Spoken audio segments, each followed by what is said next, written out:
Let's go! Samahan niyo ako mag-groceries sa Save More. Let's see kung ano mabibili natin and how much yung total cost.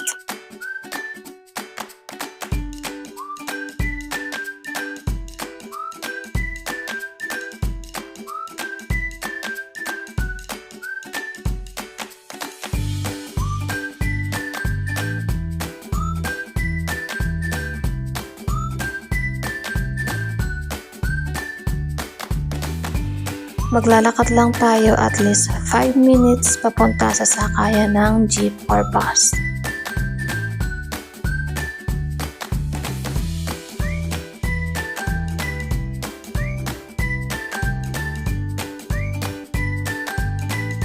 Dahil jeep ang unang dumating, sa jeep tayo sasakay papuntang Save More.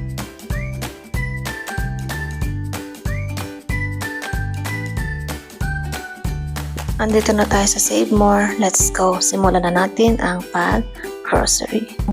Hindi ko na pinakita kung ano yung mga pinagdadampot ko doon. Basta isang cart yung aking nabili.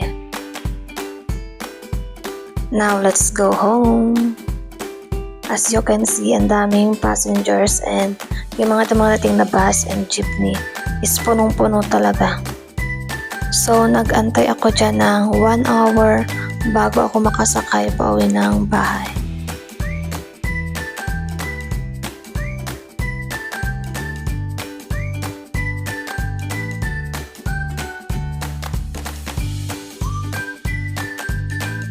I'm here na sa village, so samahan niyo ako maglakad papasok ulit.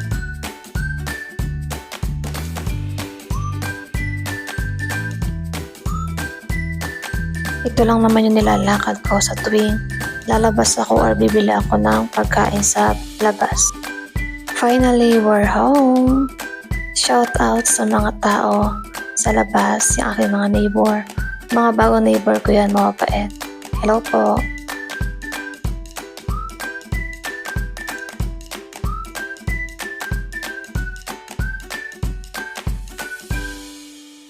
Hi, Lucky! Namiss na naman yata ang kanyang inahin. Tamon ligalig na naman.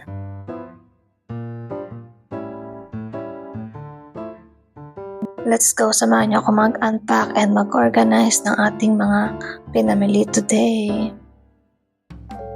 So, sa tingin nyo guys, worth it ba yung 2,776 na bill for all of this sa Save More? That's it for today. Don't forget to like, share, comment, and follow my Facebook account.